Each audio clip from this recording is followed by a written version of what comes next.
नमस्कार, न्यूज के इकलौते फैमिली शो न्यूज की पाठशाला में आप सभी का बहुत स्वागत। मैं हूं सुशांत सिन्हा। ये वो पाठशाला जहां सबकी क्लास लगती है। और सबसे पहले आपको बता दूं कि आज कौन कौन सा चैप्टर खोल रहा हूं। पीएम मोदी और नेतन्याहू का धमाका, ईरान को ठोकते ठोकते पाकिस्तान को निपटाने का प्लान बन गया है क्या? इजरायल के बम ईरान में गिर रहे हैं, नसें पाकिस्तान की क्यों फटी जा रही हैं? पर्दे के पीछे की कहानी क्या है, आज आपको दिखाऊंगा।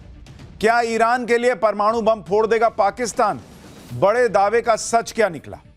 पीएम मोदी ने गले में ऐसा क्या पहना कि शहबाज, मुनीर, ट्रंप और एर्दोगान सबके होश उड़ गए? पहले प्लेन क्रैश, फिर हेलीकॉप्टर क्रैश, एक के बाद एक इमरजेंसी लैंडिंग हो रही है। देश में हो क्या रहा है बॉस? अहमदाबाद प्लेन क्रैश के पीछे बड़ी साजिश, बाबा रामदेव के दावे का सच क्या निकला? 47 दिन, 3 इमरजेंसी लैंडिंग, 2 क्रैश, केदारनाथ में हेलीकॉप्टर हादसों के पीछे का कारण क्या पता चल रहा है? आज आपको यह भी बताऊंगा। इसके अलावा पहले राजा रघुवंशी, फिर पंजाब में यूट्यूबर और अब हरियाणा में मॉडल का मर्डर। यह खौफनाक कातिल कर क्या रहे हैं, इसका चैप्टर भी खोलूंगा।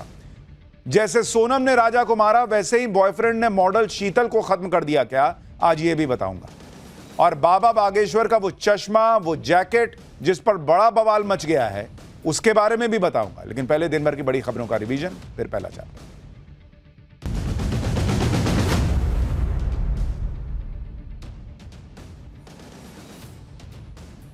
दिल्ली में अवैध अतिक्रमण के खिलाफ एक्शन जारी है। आज दिल्ली के अशोक विहार इलाके में डीडीए का बुलडोजर कब्जा। भारी पुलिस बल की तैनाती के बीच कई अवैध झुग्गियों को गिरा दिया गया। अथॉरिटी का दावा है कि इन अवैध झुग्गियों में रहने वाले कई लोगों को पक्का मकान ऑलरेडी मिल चुका है, इसलिए कोर्ट के आदेश पर यह कार्रवाई की जा रही है। केंद्र सरकार ने जनगणना के लिए अधिसूचना जारी कर दी है। जनगणना 2 चरणों में करवाई जाएगी। इसी के साथ आजादी के बाद पहली बार जातीय जनगणना का रास्ता साफ हो गया है।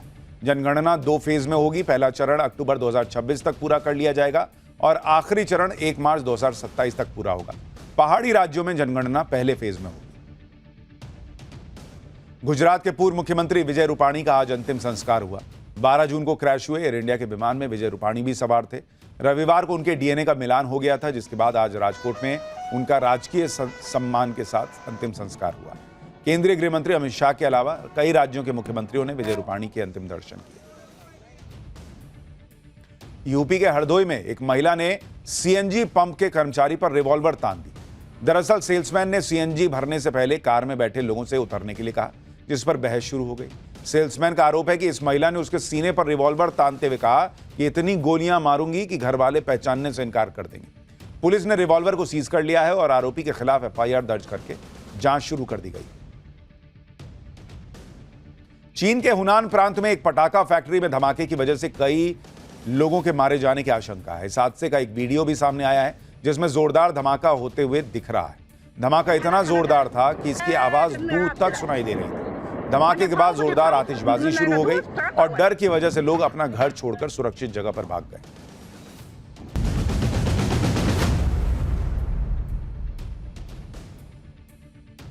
तो ये हो गया दिन भर का रिवीजन ऑफ पाठशाला की पहली क्लास। पीएम मोदी और नेतन्याहू का धमाका, ईरान को ठोकते ठोकते अब पाकिस्तान को निपटाने का प्लान बन गया है क्या? इजरायल के बम ईरान में गिर रहे हैं, नसें पाकिस्तान की क्यों फटी जा रही हैं? क्या ईरान के लिए परमाणु बम फोड़ देगा पाकिस्तान? सच क्या है? और पीएम मोदी ने गले में ऐसा क्या पहना कि शहबाज शरीफ, मुनीर, ट्रंप और एर्दोगान सबके होश उड़ गए हैं? आज सबसे पहले इसके बारे में बताने जा रहा हूं। नरेंद्र मोदी और इजरायल के पीएम नेतन्याहू, दुनिया में ये ऐसे 2 नेता हैं जिन्हें किसी ने एक बार छेड़ दिया तो फिर ये छोड़ते नहीं। पाकिस्तान ने पहलगाम करके पंगा लिया तो नरेंद्र मोदी ने पूरे पाकिस्तान में तबाही मचा दी। उधर ईरान ने नेतन्याहू से पंगा लिया तो पूरा ईरान 4 दिन से जल ही रहा है। 4 दिन से इजरायल ने ईरान को धुआं धुआं कर रखा है। बम पर बम गिर रहे हैं। जैसे गाजा को नेतन्याहू ने समतल कर दिया, वैसे ही ईरान का हाल नेतन्याहू कर देंगे ऐसा लग रहा है। लेकिन बम ईरान पर गिर रहे हैं, नसें पाकिस्तान की फट रही हैं। पाकिस्तान को लग रहा है कि कहीं अगला नंबर उसका तो नहीं है, क्योंकि एक तरफ नेतन्याहू ने पाकिस्तान के ठीक बगल में हाहाकार मचा रखा है, तो उधर नरेंद्र मोदी ने साइप्रस का दौरा करके पाकिस्तान के दोस्त तुर्की को घेर लिया है। पाकिस्तान और तुर्की मिलकर भारत के खिलाफ गेम कर रहे हैं, लेकिन नरेंद्र मोदी और नेतन्याहू ने इस गेम को ही पलट दिया। सोचिए, इजरायल से पाकिस्तान 3000 किलोमीटर दूर है, फिर भी पाकिस्तान की हालत खराब हो रखी है। पाकिस्तान में लोग बार बार चेक कर रहे हैं कि पाकिस्तान भी इजराइल के घातक हथियारों के रेंज में आता है या नहीं। वो लोग चेक कर रहे हैं। जिस तरह से ईरान को इजराइल फोड़ रहा है, उससे पाकिस्तान को डर है कि कहीं ईरान के बाद उसके परमाणु साइट्स का नंबर तो नहीं आने वाला, कहीं मोदी और नेतन्याहू मिलकर पाकिस्तान को तो नहीं निपटा देंगे, कहीं मोदी और नेतन्याहू मिलकर पाकिस्तान के खिलाफ 1984 वाला प्लान तो नहीं बना रहे हैं। अब यह 1984 वाला प्लान क्या है? क्यों पाकिस्तान को ईरान पर इजराइल के हमले में अपनी आने वाली तबाही दिख रही है? कैसे पाकिस्तान की संसद के अंदर इजराइल के हमले का डर दिख रहा है? कैसे ईरान पर बरसती मिसाइलों ने पाकिस्तान में पेट्रोल पंप बंद करवा दिए? कैसे वहां लोग भूखे मरने की कगार पर हैं? आज ये सब दिखाऊंगा। साथ ही आपको यह भी बताऊंगा कि पीएम मोदी ने कैसे पाकिस्तान और उसके दोस्त तुर्की की टेंशन बढ़ा दी है। कैसे साइप्रस जैसे एक छोटे से देश का दौरा करके पीएम मोदी ने पाकिस्तान और उसके दोस्त को नया तनाव दे दिया है। पाकिस्तान में हड़कंप मचा हुआ है क्योंकि अभी नरेंद्र मोदी के नए भारत ने जो पाकिस्तान की कुटाई की थी, उसके जख्मी नहीं भरे। और इधर इजराइल ईरान को ऐसा ठोक रहा है कि पाकिस्तान के अंदर लोग कह रहे हैं कि भारत और इजराइल मिलकर ईरान के बाद पाकिस्तान को ना ठोक दे। पाकिस्तान इसलिए कांप रहा है क्योंकि इजराइल ठीक उसके बगल में बम पर बम फोड़ रहा है। 4 दिन से जबरदस्त लड़ाई चल रही ईरान और इजराइल के बीच। इजराइल पर ईरान ने पलटवार किया था, जिससे इजराइल भयंकर गुस्से में। इजराइल ने कह दिया है कि पूरे तेहरान को जला के छोड़ूंगा। तेहरान ईरान की राजधानी है। इजराइल ने ईरान पर आज फिर से जबरदस्त बमबारी की। ईरान ने भी इजराइल के तेल अवीव और हाइफा पर बैलिस्टिक मिसाइलों का नया अटैक किया। इस जंग को 4 दिन हो रहे हैं और 4 दिन में इजराइल ने ईरान में जबरदस्त तबाही मचाई है। उसकी आप तस्वीरें देखिए। ईरान भी पलट के हमला कर रहा है, लेकिन जिस तरह से इजराइल फोड़ रहा है, ईरान के पास जवाब उस तरह का नहीं है। इजराइल के पास जबरदस्त एयर डिफेंस सिस्टम है और इसलिए उसे ज्यादा नुकसान नहीं हो रहा, जबकि ईरान बर्बाद होता चला जा रहा है।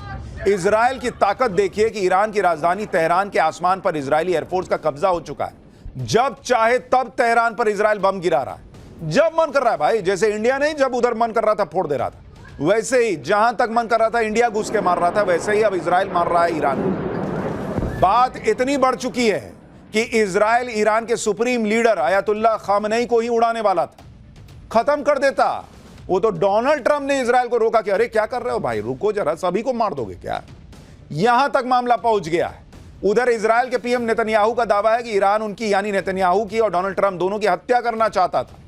नेतन्याहू का दावा है कि ईरान ने उनकी जान लेने के लिए ऐसी मिसाइल दागी थी जो उनके घर में बेडरूम विंडो तक पहुंच गई थी। यानी इजराइल कह रहा है कि यह हमको मारने वाला है, तो हम कैसे छोड़ देंगे जी? और वो सिर्फ ईरान को ही नहीं छोड़ने की बात कर रहा है कि भाई ईरान को नहीं छोड़ेंगे, वो पाकिस्तान को भी ठोक देगा, यह भी चर्चा हो रही है। जब नेतन्याहू कह रहे हैं कि ईरान उन्हें ही उड़ाना चाहता था, तो फिर इजराइल ने भी ईरान का खेल पूरा खत्म करने की ठान ली। भाई कोई खुद थोड़े ही मरेगा कि तुम हमको मार दो, हम जो है विश्व शांति की बात करेंगे। और इजराइल के रास्ते में अब जो भी आने की कोशिश करेगा वो मारा जाएगा। पाकिस्तान इसीलिए डरा हुआ है क्योंकि उसने देखा है कि इजराइल हमास को ठोक चुका है, हिजबुल्लाह की बैंड बजा चुका है, और पाकिस्तान को भी एक वो रोग नेशन मानता है। हिंदी वाला रोग मानिए, अंग्रेजी वाला रोग मानिए, दोनों तो है ये है पाकिस्तान। अब वो ईरान को ठोक रहा है। इजराइल की इस हिट लिस्ट में पाकिस्तान का भी नाम हो सकता है। पाकिस्तान को डर लग रहा है और खुद पाकिस्तान ने इजराइल को उस पर हमला करने की बड़ी और ठोस वजह दे दी। दरअसल ईरान के वरिष्ठ सैन्य अधिकारी ने यह दावा कर दिया कि अगर इजराइल ने ईरान पर परमाणु बम का इस्तेमाल किया तो पाकिस्तान इजराइल पर परमाणु हमला कर देगा। मतलब ईरान खुद नहीं करेगा। यह गजब की लड़ाई लड़ते हैं ये लोग कि मेरे को मारोगे तो परमाणु बम पाकिस्तान मारेगा। पाकिस्तान हड़बड़ा गया। इजराइल से युद्ध के बीच ईरान ने पाकिस्तान को लेकर बड़ा दावा कर दिया। ईरान की बात सुनकर पाकिस्तान के होश उड़ गए। ईरान को भाई भाई बताने वाले पाकिस्तान ने कुछ ही घंटों में ईरान के दावे का खंडन कर दिया। पाकिस्तान कह रहा है कि नहीं नहीं भाई, हम ईरान जो कह रहा हम नहीं ऐसा कुछ बोले, हम नहीं मारेंगे परमाणु बम। पाकिस्तान के रक्षा मंत्री ख्वाजा आसिफ ने कहा कि इस्लामाबाद ने इजराइल के खिलाफ परमाणु हमले की कोई बात की ही नहीं है। पाकिस्तान की घबराहट को आप इस तरह से समझिए कि पाकिस्तान की संसद में वहां का विदेश मंत्री इशाक डार खड़ा होकर कह रहा है कि नहीं भाई, हम कोई परमाणु बम नहीं फोड़ने वाले हैं ईरान की तरफ से। उनको लगा भाई ईरान तो बोल दिया, अब इसके चक्कर में वहां से नेतन्याहू मारेंगे या यहां से इंडिया फोड़ देगा, तो तुरंत हड़बड़ा गया कि नहीं, हम ऐसा कुछ नहीं करने वाले हैं। सुनिए, पाकिस्तान का विदेश मंत्री संसद में खड़ा होकर कह रहा है कि हम ये सब कुछ नहीं करने वाले। यह पाकिस्तान का हाल है। जो पाकिस्तान अभी कुछ दिन पहले तक कह रहा था कि भाई भारत में पाकिस्तान के हमलों से बड़ा नुकसान हुआ है, और उससे जब पूछा गया था कि आपका क्या सबूत क्या है, तो कह रहे थे सोशल मीडिया पे खबरें चल रही। उसको तब सोशल मीडिया पे भरोसा था। आज कह रहा है कि सोशल मीडिया पे खबरें चल रही हैं कि हम ईरान की तरफ से परमाणु बम फोड़ देंगे, उस पर भरोसा मत कीजिए, सोशल मीडिया भरोसे के लायक नहीं है। वो कह रहा है मेरा बम मेरा भाई, हम काहे फोड़ेंगे ईरान की तरफ से। और ऊपर से कहता है कि ईरान मेरा भाई है, हम लोग भाई हैं भाई, हम तुम्हारे साथ खड़े हैं। अरे काहे के खड़े हो? पाकिस्तान पूरी दुनिया में इस बात की अकड़ दिखाता है कि वो इकलौता मुस्लिम देश है जिसके पास एटम बम। कहता रहता है कि उसका एटम बम मुसलमानों को बचाने के लिए, इस एटम बम से वो पूरी दुनिया के मुसलमानों को बचाएगा। लेकिन बात जब ईरान के मुसलमानों की आई तो सामने इजराइल दिख गया, उसकी हालत खराब हो गई। पीछे पाकिस्तान को दिख रहा है कि इंडिया ठोक देगा, इधर सामने इजराइल खड़ा है। वो कह रहा है कि नहीं हमारे पास एटम बम है तो मेरे लिए ना है, हम थोड़ी इजराइल पे फोड़ने जा रहे हैं। पाकिस्तान खूब माहौल बना रहा था कि जैसे ईरान को इजराइल से वो ही बचा लेगा। पाकिस्तान के रक्षा मंत्री तो अपनी संसद में खड़े होकर ईरान को भाई बता रहे थे, कह रहे थे कि पाकिस्तान हर तरीके से ईरान का साथ देगा। जब साथ देने की बात ही आई तो पीछे से पलट के निकल लिए कि कहां, हम नहीं, तुम अपना लड़ो। पाकिस्तान वही वाला दोस्त है जो आपसे कहेगा कि भाई मैं तेरा भाई है, जहां बोलोगे वहां खड़ा हूं, चलो लड़ने चलो। उधर मारा पीटी हो रही है तो यार जरा सा ना मम्मी बोली है सब्जी लेके आने, मैं लेके आता हूं, तुम बड़ो लड़ो, मैं आता हूं वहीं मिलूंगा चौक पे। वो है पाकिस्तान। और वो क्या लड़ेगा? अभी तो वो खुद ठुका है भारत से, तो क्या ईरान से लड़ेगा? और उसको पता है कि भाई उधर से इजराइल इधर से भारत दोनों शुरू हो गए तो हम खत्म हो जाएंगे। पाकिस्तान सिर्फ बड़ी बड़ी बातें कर सकता है, लेकिन आप पाकिस्तान की हालत देखिए। ईरान 4 दिन से जल रहा है, वहां से लोग भाग रहे हैं, तो पाकिस्तान ने ईरान का बॉर्डर क्लोज कर दिया। ये देखें, दुनिया भर के मुसलमान देखें जो ये सोचते हैं कि पाकिस्तान एक इस्लामिक देश है तो मुसलमानों के लिए खड़ा होगा। भाई उसने ईरान का बॉर्डर क्लोज कर दिया कि मेरे तरफ मत आओ। पाकिस्तान से ईरान की करीब 900 किलोमीटर की बड़ी सीमा लगती है। पाकिस्तान को लग रहा है कि ईरान में इजराइल के बम फूट रहे हैं तो ईरान के लोग भागकर पाकिस्तान आ जाएंगे। सोचिए, जो पाकिस्तान ईरान के लिए इजराइल पर एटम बम चलाने की बातें कर रहा था, वो इतना डरपोक है कि ईरान के लोगों के लिए अपना बॉर्डर बंद करके बैठा है कि मेरे यहां मत आओ, मरना है तो उधर मरो। ये दुनिया भर के मुसलमान देखें पाकिस्तान की सच्चाई। जो जब चाइना से पैसा लेना होता है तो शिनजियांग में जब मुसलमानों पर अत्याचार होता है, उइगर मुसलमानों पे, तो चुप बैठ जाता है कि मारो ना यार, हमको क्या, हमको पैसा दे दो, तुम कर्जा दे दो, मेरे भीख वाले कटोरे में पैसा डाल दो। अब जब ईरान को मार रहा है इजराइल तो अपना बॉर्डर सील कर दिया। यह है पाकिस्तान की सच्चाई जो दुनिया भर के मुसलमानों को देखनी चाहिए। हमारे यहां कुछ हैं जिनका दिल धड़कता है शायद उधर के लिए, कुछ ही होंगे, लेकिन उनको भी देखना चाहिए पाकिस्तान का सच क्या है। पाकिस्तान ऐसा इसलिए कर रहा है क्योंकि उसे पता है कि इजराइल अगर ईरान को ठोक सकता है तो पाकिस्तान को ठोकने में देरी नहीं लगाएगा। पाकिस्तान को अब अपने एटम बम का डर सता रहा है कि जिन एटम बम के दम पर पाकिस्तान फूलता है वो एटम बम कहीं इजराइल के टारगेट पर तो नहीं है। क्योंकि इजराइल बहुत पहले से कहता रहा है कि ईरान के साथ साथ पाकिस्तान भी दुनिया के लिए बड़ा खतरा है। इजराइल के प्रधानमंत्री नेतन्याहू का एक पुराना बयान सुनिए। वो बहुत सालों से कह रहे हैं कि ईरान नंबर 1, पाकिस्तान नंबर 2, दोनों बर्बाद देश हैं, दोनों को खत्म कर देना चाहिए। So that the greatest mission that we have is to prevent a militant Islamic regime from meeting up with nuclear weapons or from nuclear weapons meeting up with a militant Islamic regime. The first is called Iran, the second is called Pakistan. Netanyahu ने तो यहां तक साफ साफ कहा था कि पाकिस्तान और ईरान जैसे मुस्लिम देशों के पास एटम बम होने ही नहीं चाहिए, और इजराइल पूरा दम लगा देगा कि ऐसे मुस्लिम देशों के हाथ एटम बम लगे ही ना। अब ईरान तो एटम बम नहीं बना पाया, लेकिन पाकिस्तान ने एटम बम बना लिया। लेकिन जैसे आज इजराइल ने ईरान पर बमबारी करके उसे एटम बम हासिल करने से रोक दिया है, वैसे ही भारत भी कर सकता था। और यह 1984 की बात है।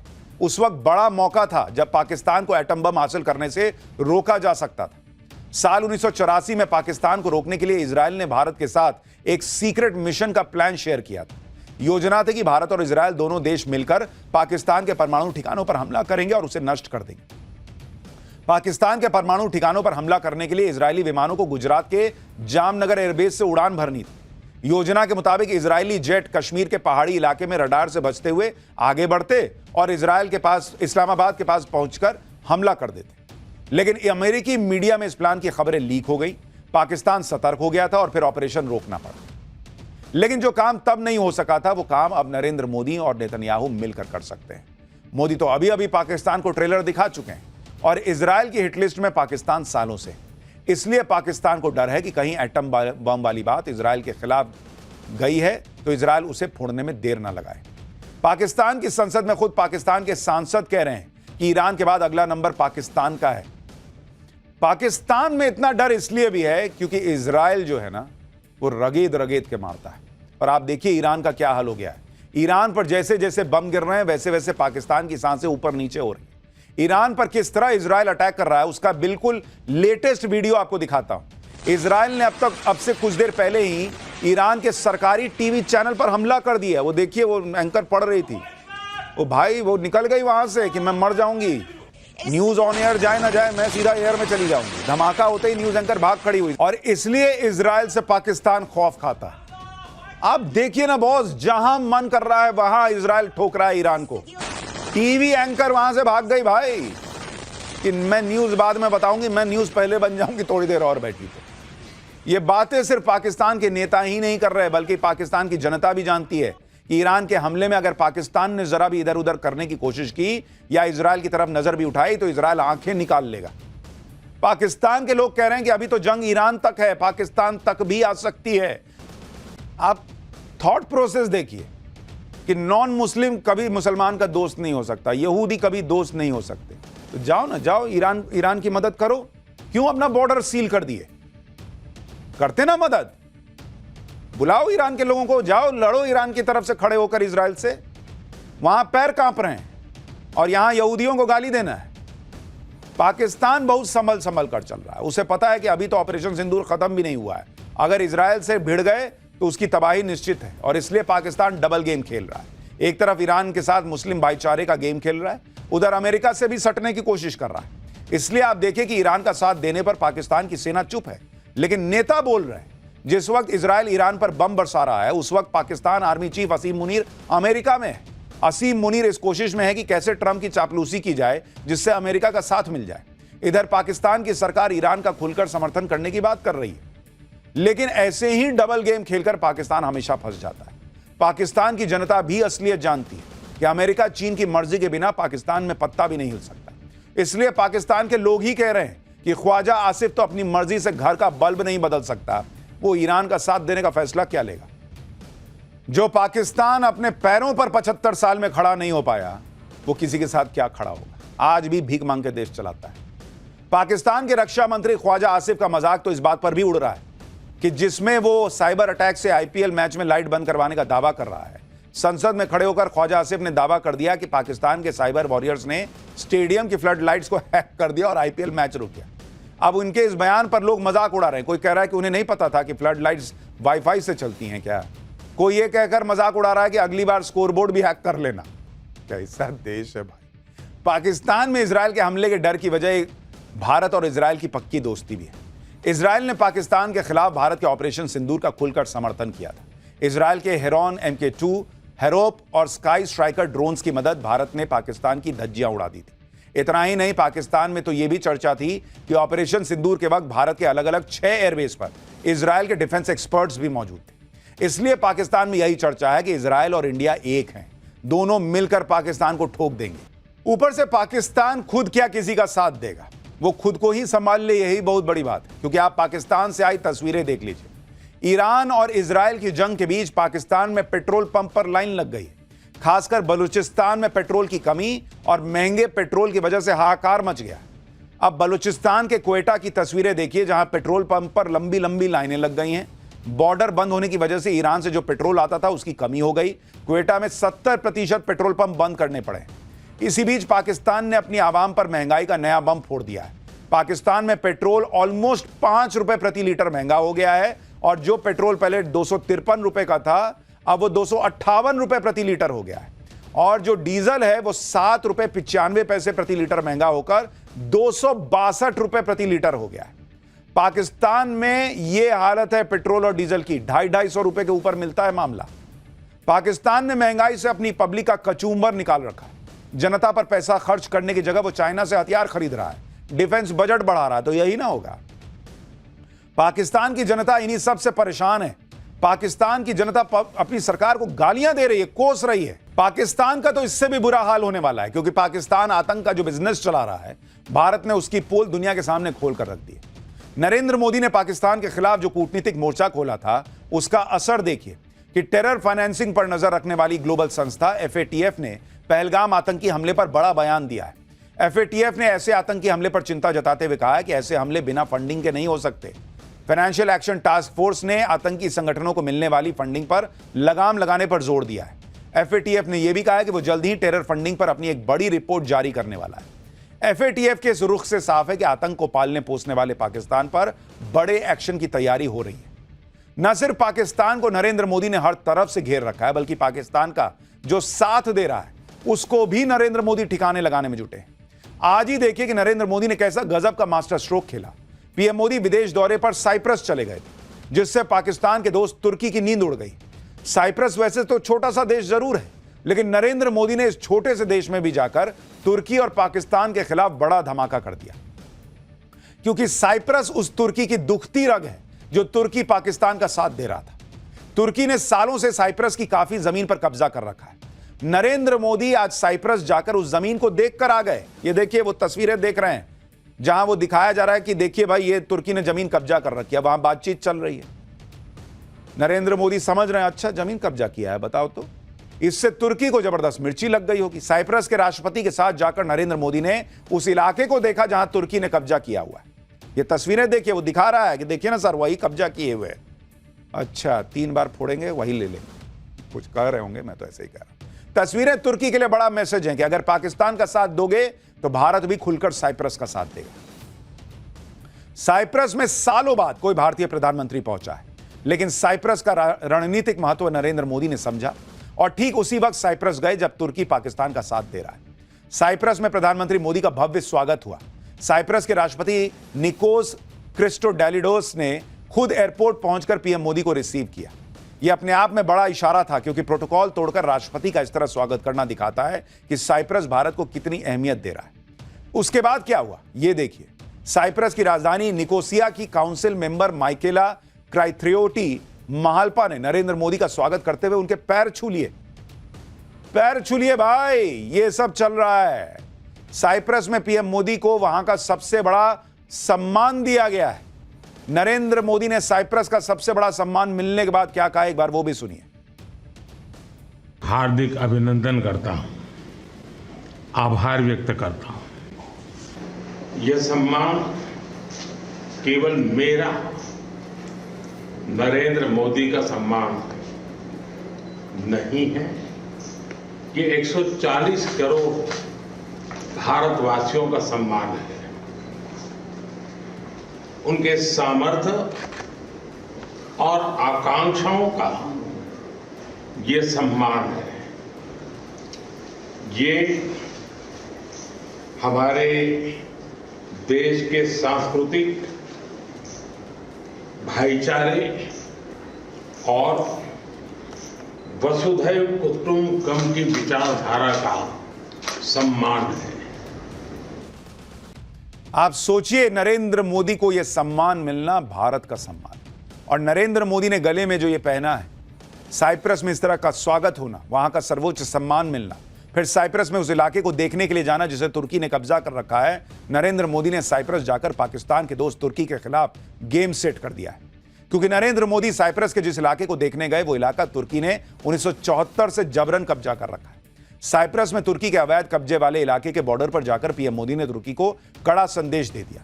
पीएम मोदी का सीधा मैसेज यही है कि तुर्की अगर पाकिस्तान का साथ देता रहेगा तो भारत भी चुप नहीं बैठेगा। तुर्की कश्मीर पर अक्सर बोलता रहता है और पाकिस्तान का साथ देता है, इसलिए तुर्की पर नरेंद्र मोदी ने अपने साइप्रस दौरे से ऐसा पलटवार किया कि तुर्की को हमेशा याद रहेगा। और इतना ही नहीं, यह भी याद रखिए कि साइप्रस यूरोपीय यूनियन का सदस्य देश है, और यूरोपीय यूनियन से भारत की जो ये नजदीकियां हैं, वो ट्रंप के लिए भी मैसेज है। ये दोस्त होगे तुम, लेकिन जिस तरह का व्यवहार कर रहे हो, भारत लगातार यूरोपीय यूनियन के और नजदीक जा रहा है। तो ट्रंप के लिए भी मैसेज है, पाकिस्तान के लिए भी मैसेज है, और तुर्की के लिए भी मैसेज है। खैर, नरेंद्र मोदी और इजराइल जिस तरह से पाकिस्तान के पैरों तले जमीन खींच रहे हैं, ये तो आपने देखा। लेकिन फिलहाल अगला चैप्टर जिसमें आम लोगों के पैरों तले जमीन निकल जा रही है भाई। जिस तरह से क्रैश हो रहे हैं प्लेन, हेलीकॉप्टर वगैरह, पहले प्लेन क्रैश, फिर हेलीकॉप्टर क्रैश, एक के बाद एक इमरजेंसी लैंडिंग। देश में हो क्या रहा है? अहमदाबाद प्लेन क्रैश के पीछे बड़ी साजिश थी क्या? बाबा रामदेव जी ने जो कहा उसका सच क्या निकला? 47 दिन, 3 इमरजेंसी लैंडिंग, 2 क्रैश, केदारनाथ में हेलीकॉप्टर हादसों के पीछे का कारण क्या है? अब इसका चैप्टर खोल रहा हूं भाई। अहमदाबाद प्लेन क्रैश को 4 दिन तो बीत गए, लेकिन लोगों के दिमाग से प्लेन क्रैश की तस्वीरें निकल नहीं रही। जिसने भी प्लेन क्रैश का वीडियो देखा है वो अभी तक घबराए हुए हैं लोग भाई। जो रेगुलर हवाई यात्रा करते हैं वो तनाव में है कि भाई जाएं न जाएं फ्लाइट में, क्या करें। लोगों को टेंशन हो गई है और इस घबराहट की अपनी वजह भी है, क्योंकि एक तो अहमदाबाद प्लेन क्रैश में किसी ने सोचा नहीं था कि बोइंग ड्रीमलाइनर जैसे सुरक्षित विमान के साथ ऐसा भयानक हादसा हो जाएगा। दूसरी बात यह है कि जब से अहमदाबाद प्लेन क्रैश हुआ है तब से विमानों में गड़बड़ी की लगातार खबरें आ रही हैं भाई। कहीं प्लेन में तकनीकी खराबी हो रही है, कहीं इमरजेंसी लैंडिंग करानी पड़ रही है। अहमदाबाद में एयर इंडिया का जो विमान क्रैश हुआ वो बोइंग 787 ड्रीमलाइनर था। पिछले 2 दिन में बोइंग 787 ड्रीमलाइनर में तकनीकी गड़बड़ी की खबरें आ रही हैं। हांगकांग से दिल्ली आ रहे बोइंग 787 को बीच फ्लाइट से यू टर्न लेकर वापस हांगकांग में इमरजेंसी लैंडिंग करवानी पड़ी। ब्रिटिश एयरवेज के बोइंग 787 की भी टेक्निकल ग्लिच की वजह से लंदन एयरपोर्ट पर उसको उतारना पड़ गया। भाई पब्लिक घबराएगी नहीं? एक तरफ एक हादसा हो गया, दूसरी तरफ इमरजेंसी लैंडिंग की बातें चल रही हैं। आप वो तस्वीरें दिखाइए, जिस तरह से जो तस्वीरें आ रही हैं इमरजेंसी लैंडिंग की, हादसे की, वो दिखाइए। भाई पब्लिक हैरान है। बोइंग के ड्रीमलाइनर को लोग क्यों डेडलाइनर कह रहे हैं? प्लेन क्रैश के बाद भारत सरकार ने बोइंग विमानों को लेकर क्या फैसला किया है आज आपको बताऊंगा। लेकिन इसी बीच बाबा रामदेव ने अहमदाबाद प्लेन क्रैश को लेकर एक बड़ा दावा कर दिया। उन्होंने कहा कि प्लेन क्रैश के पीछे तुर्की की साजिश तो नहीं है, इसकी जांच होनी चाहिए। उसका सच क्या है ये भी आज आपको बताऊंगा। लेकिन आप ये भी देखिए कि अहमदाबाद क्रैश के बाद विमानों में तकनीकी खामियों के ऐसे ऐसे वीडियो आ रहे हैं कि लोग समझ नहीं पा रहे कि ये सब चल क्या रहा है। बॉस प्लेन उड़ रहे हैं, फिर वापस इमरजेंसी लैंडिंग हो रही है, कहीं पहियों से चिंगारी निकल जा रही है। आप तस्वीर देखिए भाई, धुआं धुआं वहां पे फैला हुआ है। अभी लोग अहमदाबाद प्लेन क्रैश के सदमे से उभरे नहीं थे। रविवार को केदारनाथ में एक हेलीकॉप्टर क्रैश हो गया, इसमें 7 श्रद्धालुओं की मौत हो गई। इससे पहले भी केदारनाथ में श्रद्धालुओं को दर्शन करवाने ले जा रहे हेलीकॉप्टर के क्रैश होने की खबरें आई थी। केदार घाटी में बीते 14 सालों में 13 हेलीकॉप्टर दुर्घटनाएं हुई हैं, जिसमें 41 लोगों की जान जा चुकी है। केदारनाथ धाम में हेलीकॉप्टर क्रैश की जांच में क्या पता लगा है? अहमदाबाद प्लेन क्रैश में अब क्या नया खुलासा हुआ है? बोइंग ड्रीमलाइनर पर अब कौन से नए सवाल उठे हैं? आज आपको यह सब देखना चाहिए। लेकिन पहले जो हो रहा है उसकी एक झलक देखिए भाई। जब से अहमदाबाद की घटना हुई है तब से लगातार एक के बाद एक ऐसी खबरें आ रही हैं जिसमें कहीं विमानों को वापस लौटना पड़ रहा है, कहीं इमरजेंसी लैंडिंग करवानी पड़ रही है, कहीं विमानों में कुछ और खामियां आ जा रही। जैसे आप देखिए कि कल ही ब्रिटिश एयरवेज के बोइंग 787 ड्रीमलाइनर ने लंदन के हीथ्रो एयरपोर्ट से चेन्नई के लिए उड़ान भरी, लेकिन उसे वापस हीथ्रो एयरपोर्ट पर इमरजेंसी लैंडिंग करनी पड़ी, क्योंकि लगभग 15,000 फीट की ऊंचाई पर पायलट ने महसूस किया कि प्लेन में कोई दिक्कत है। जांच की तो पता चला कि प्लेन में फ्लैप सिस्टम में गड़बड़ी है।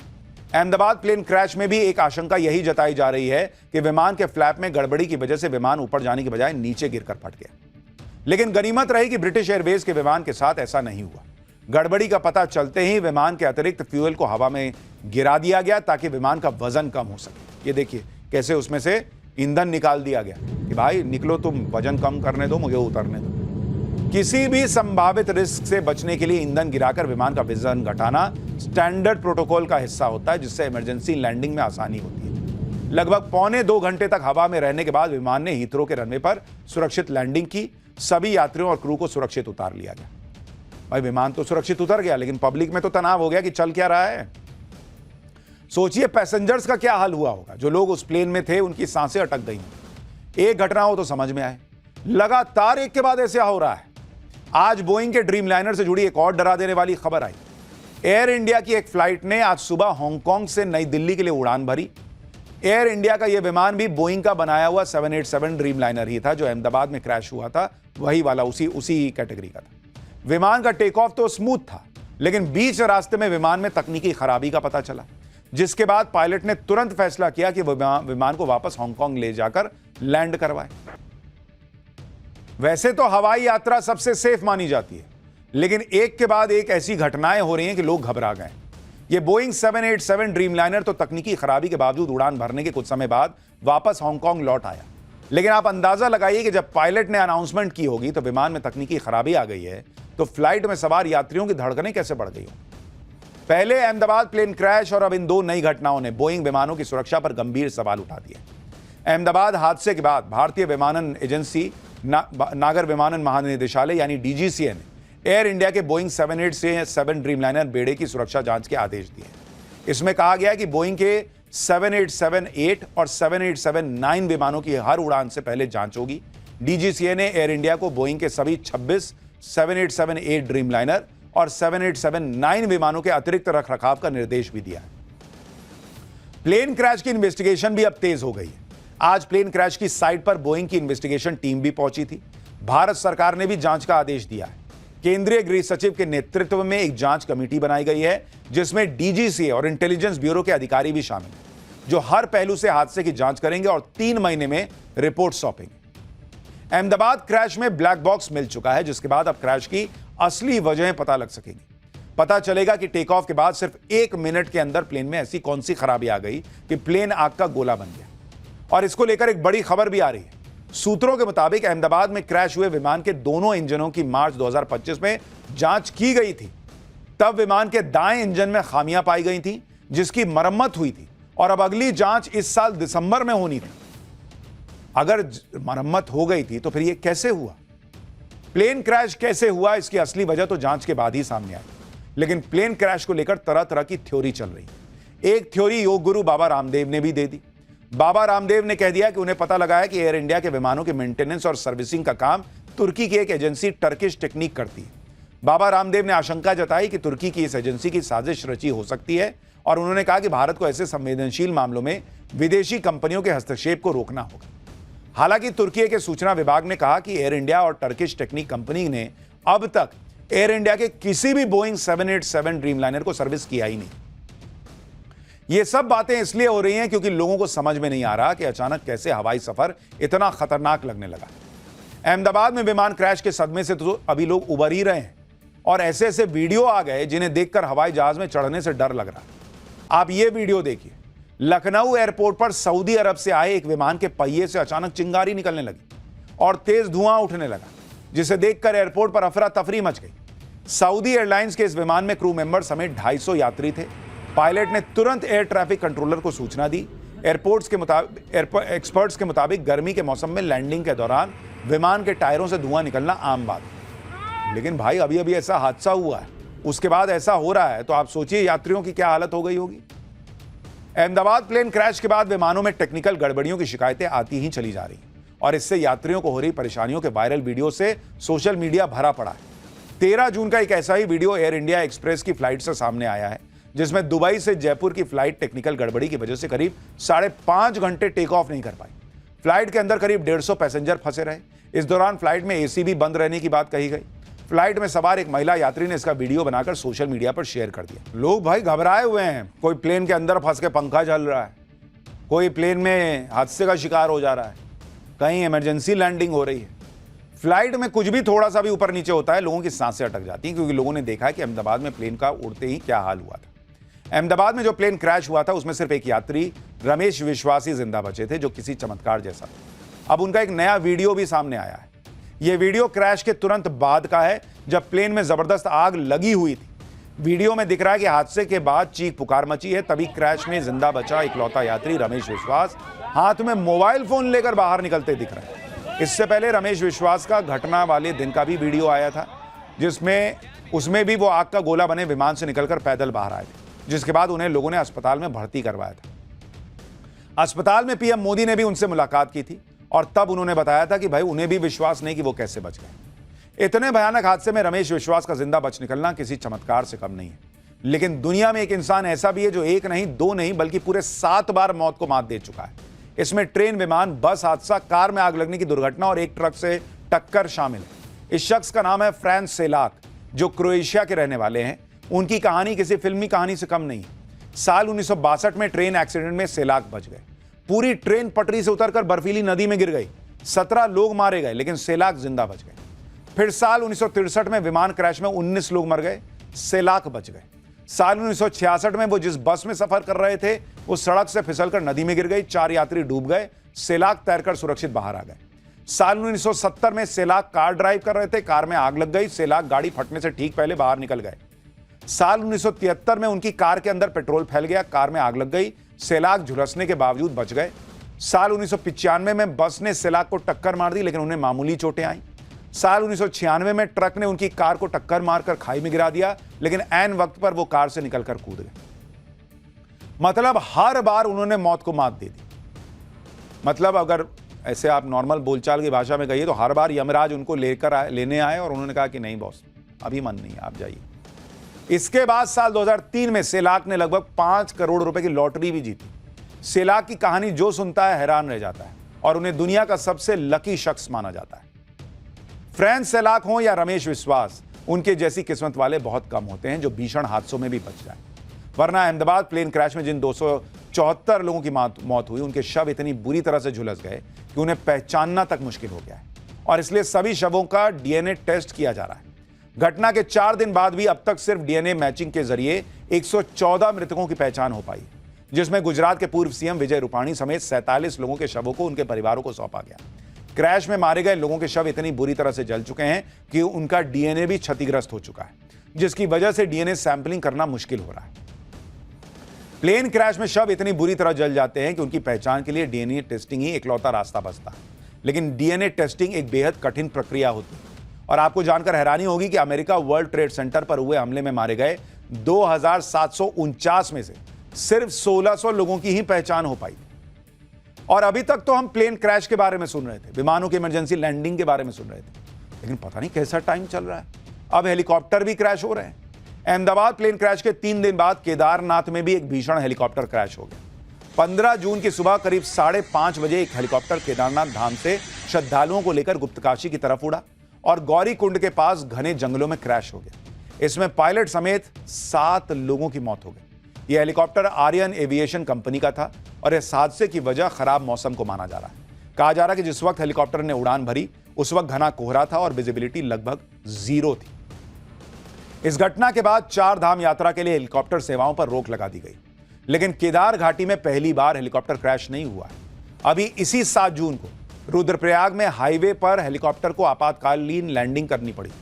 श्रद्धालुओं को लेकर जा रहा हेलीकॉप्टर सड़क के बीचों बीच उतारना पड़ा था, जिसकी तस्वीरें अभी आप देख रहे हैं। उसके नीचे कार भी दब गई थी। 17 मई को भी केदारनाथ जा रही एम्स ऋषिकेश की हेली एम्बुलेंस की क्रैश लैंडिंग हुई और उसकी टेल टूट गई थी। ये उसकी तस्वीर।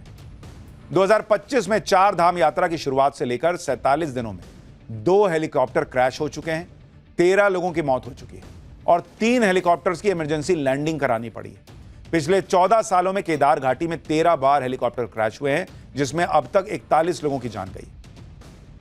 सवाल यह भी है कि आखिर क्या वजह है कि केदारनाथ घाटी में हेलीकॉप्टर क्रैश होते हैं या उसकी इमरजेंसी लैंडिंग करवाई जाती है। इसके बारे में रिटायर्ड पायलट्स बताते हैं कि तीर्थयात्रियों की उड़ानों में भारी इजाफा हुआ है, लेकिन हेलीकॉप्टर उड़ानों को मैनेज करने के लिए कोई एयर ट्रैफिक कंट्रोल नेटवर्क नहीं है। गौरी कुंड से केदारनाथ तक घाटी बहुत संकरी है, इसमें हेलीकॉप्टर उड़ाना अपने आप में बहुत कठिन है। केदार घाटी में कोई आपातकालीन लैंडिंग साइट्स भी नहीं है। इन रूट पर पायलट्स को उड़ान के दौरान कोई मार्ग जानकारी नहीं दी जाती। केदार घाटी में 9 हेलीपैड से दिन भर में करीब 250 उड़ान भरी जाती है, यानी हर 6 मिनट में एक उड़ान। कमाई की रेस में अक्सर हेलीकॉप्टर कंपनियां सेफ्टी से समझौता करती हैं, यह आरोप भी लग रहा है। जल्दी और ज्यादा संख्या में हेलीकॉप्टर उड़ाने के चक्कर में हेलीकॉप्टर के मेंटेनेंस से भी समझौता करने का आरोप है। इससे हेलीकॉप्टर क्रैश के चांसेस और बढ़ जाते हैं। लेकिन जो चल रहा है वो रुकना चाहिए और इसलिए अभी वहां पर हेलीकॉप्टर सेवा रोक दी गई। पाठशाला में अब अगला चैप्टर। पहले राजा रघुवंशी, फिर पंजाब में यूट्यूबर और अब हरियाणा में मॉडल का मर्डर। खौफनाक कातिलों का चैप्टर। जैसे सोनम ने राजा को मारा, वैसे ही बॉयफ्रेंड ने मॉडल शीतल को खत्म कर दिया क्या? आज आप ये खबर सुनेंगे तो हैरान रह जाएंगे। इन दिनों देश के हर घर में जिस मुद्दे की चर्चा हो रही है वो रिश्ता है पति पत्नी का। वो रिश्ता जिसमें दोनों साथ साथ जीने मरने की कसमें खाते हैं, हर सुख दुख में साथ निभाने का वादा होता है।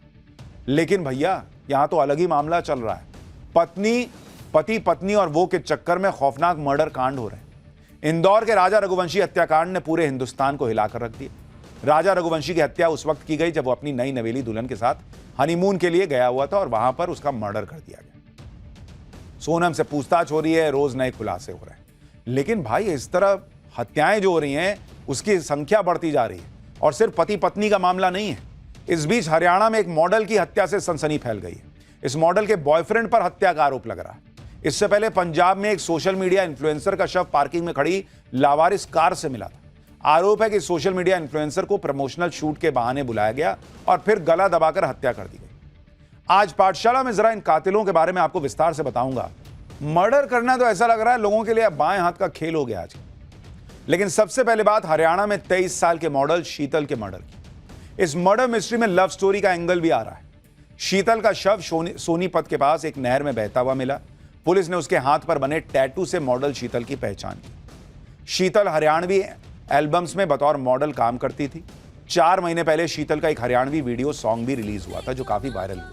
इसी गाने ने शीतल को हरियाणा की म्यूजिक इंडस्ट्री में अलग पहचान दिलाई। लेकिन पुलिस के मुताबिक हरियाणा के पानीपत की रहने वाली शीतल 14 जून को एल्बम की शूटिंग के लिए सोनीपत पहुंची थी। जब शीतल वापस नहीं लौटी तो उसके परिवार वालों ने गुमशुदगी की रिपोर्ट दर्ज करवाई। रिपोर्ट दर्ज होने के बाद पुलिस ने शीतल की तलाश शुरू की और आज सुबह शीतल का शव सोनीपत के पास एक नहर में बहता हुआ मिला। मॉडल शीतल की हत्या का शक उसके बॉयफ्रेंड पर है, क्योंकि शीतल जिस बहन के साथ पानीपत में रहती थी उसने दावा किया कि 14 जून की रात को शीतल ने उसे व्हाट्सएप पर वीडियो कॉल किया था और बताया था कि उसकी शूटिंग खत्म हो गई है और वो काम खत्म करके निकल रही है। आगे शीतल ने अपनी बहन को बताया था कि उसका बॉयफ्रेंड सुनील भी यहां पहुंच गया है और उसके साथ मारपीट कर रहा है। शीतल ने अपनी गर्दन पर हमला किए जाने की भी बात कही और कहा कि उसका बॉयफ्रेंड जबरन साथ चलने के लिए कह रहा है। शीतल की बहन नेहा का दावा है कि उसके बाद वीडियो कॉल कट गई और शीतल का मोबाइल फोन भी बंद हो गया। पुलिस ने भी शीतल के शव पर चोट के निशान मिलने की बात मानी। सुनिए पुलिस क्या बता रही है। अब ये पता लगा है इसमें कि ये इसी गाड़ी में ये लड़की थी, ये लड़का इसको लेके गया हुआ था। इसी ने इसका हो सकता है इसने हत्या की हो, क्योंकि उसको चोटें हैं, तो हत्या की संभावना से इनकार नहीं किया जा सकता। अभी पोस्टमार्टम करवा रहे हैं, वो खरखोदा में डेड बॉडी बरामद हुई, वहाँ पर उसका पोस्टमार्टम होगा। उसके बाद पोस्टमार्टम की रिपोर्ट आएगी तो इस गाड़ी से इस मामले को जोड़कर देखा जा रहा है, क्योंकि शिकायतकर्ता जो था उन्होंने भी यही बातें बताई हैं। मॉडल शीतल के बॉयफ्रेंड पर हत्या का शक इसलिए भी गहरा रहा है क्योंकि पुलिस का दावा है कि सोनीपत में मॉडल शीतल को आखिरी बार सुनील की कार में ही देखा गया और जिस नहर से शीतल का शव मिला उसी नहर से उसके बॉयफ्रेंड सुनील की कार भी मिली है। ऐसे में पुलिस को शक है कि आरोपी बॉयफ्रेंड शीतल को गाड़ी में छोड़कर भाग गया होगा। मॉडल शीतल की बहन के मुताबिक करीब 6 महीने पहले शीतल की सुनील के साथ दोस्ती हुई थी। मॉडल बनने से पहले शीतल सुनील के होटल में काम करती थी। होटल में काम करने के दौरान ही शीतल ने मॉडलिंग और एल्बम में काम करना शुरू किया। इसके बाद सुनील ने शीतल को शादी के लिए प्रपोज किया, लेकिन शीतल को पता चल गया कि सुनील पहले से शादीशुदा है। इसके बाद शीतल ने उसे मना कर दिया और होटल में काम भी करना बंद कर दिया, लेकिन सुनील ने उसका पीछा नहीं छोड़ा। और जब सुनील को यह पता चला कि शीतल शूटिंग के लिए सोनीपत आई है तो वो उससे मिलने पहुंच गया और फिर पुलिस को शीतल की लाश मिली। इस घटना के बाद सुनील भी सोनीपत के एक अस्पताल में भर्ती है। पुलिस उससे लगातार पूछताछ कर रही है, लेकिन आरोप है कि घटना को लेकर वो बार बार बयान बदल रहा है। हरियाणा में मॉडल शीतल की हत्या से कुछ दिन पहले ही पंजाब में सोशल मीडिया इन्फ्लुएंसर की बेरहमी से हत्या कर दी गई। मैं कह तो रहा हूं ऐसा लोग मर्डर कर रहे हैं जैसे पता नहीं क्या गाजर मूली काट रहे हैं, वैसा हाल हो गया भाई। इतना मतलब बाएं हाथ का खेल बना दिया लोगों ने मर्डर कर। आरोप है कि लुधियाना की रहने वाली कमल कौर को प्रमोशनल शूट के बहाने बठिंडा बुलाया गया और गला दबाकर उसकी हत्या कर दी गई। कमल कौर अपने बोल्ड कंटेंट की वजह से सोशल मीडिया पर मशहूर हुई थी। सोशल मीडिया पर वो कमल कौर भाभी के नाम से जानी जाती थी। इंस्टाग्राम पर कमल कौर के करीब 4 लाख फॉलोअर हैं और यूट्यूब पर उनके चैनल फनी भाभी टीवी पर भी 2 लाख से ज्यादा सब्सक्राइबर थे। कमल कौर पर पहले भी कई बार जान से मारने की उन्हें धमकी मिल चुकी थी, लेकिन इस बार आरोपियों ने पूरी प्लानिंग के साथ कमल कौर को बठिंडा बुलाया और हत्या के बाद शव को कार में रखकर एक पार्किंग में खड़ा कर दिया। जांच के दौरान पुलिस को पार्किंग में कार खड़ा करते एक शख्स का वीडियो मिला, जिसके आधार पर 2 आरोपियों को गिरफ्तार किया गया। हालांकि हत्या का मास्टरमाइंड बताया जा रहा अमृतपाल सिंह मेहरों पुलिस को चकमा देकर दुबई भाग चुका है। पंजाब पुलिस ने उसके खिलाफ लुकआउट नोटिस जारी करने का दावा किया है। पुलिस के मुताबिक आरोपी ने पंजाब में कुछ और महिला सोशल मीडिया इन्फ्लुएंसर्स को जान से मारने की धमकी दी थी। लेकिन ये बार बार इस तरह की घटनाएं आ रही हैं और अब बात पूरे देश को हिलाकर रख देने वाले राजा रघुवंशी हत्याकांड, जिसकी हत्या का आरोप उसकी खुद की पत्नी सोनम पर लगा। और अब जैसी जैसी चीजें सामने आ रही हैं वो अपने आप में चौंका कर रख दे रही। हत्याकांड में सबूतों के जरिए जैसे जैसे साजिश से पर्दा उठ रहा है, वैसे वैसे आरोपी सोनम पर फंदा फंस रहा है।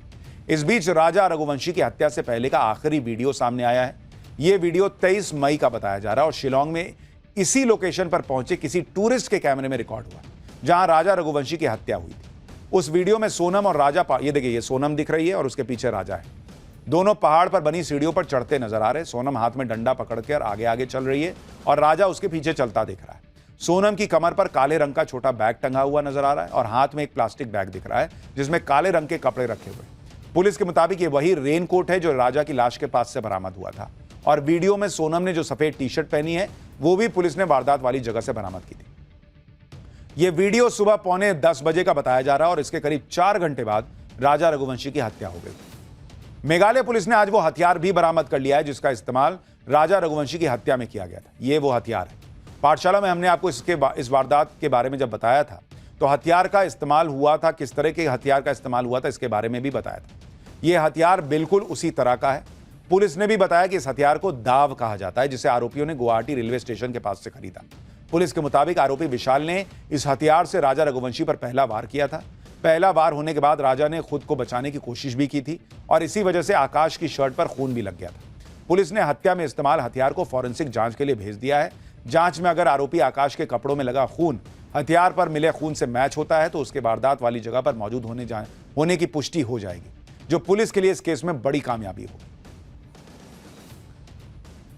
और फिलहाल एक छोटा सा ब्रेक ले रहे हैं। ब्रेक के बाद आपको बताऊंगा बाबा बागेश्वर के चश्मे और जैकेट पर बवाल क्यों मच गया है और बाबा बागेश्वर ने क्या जवाब दिया ऐसे लोगों को।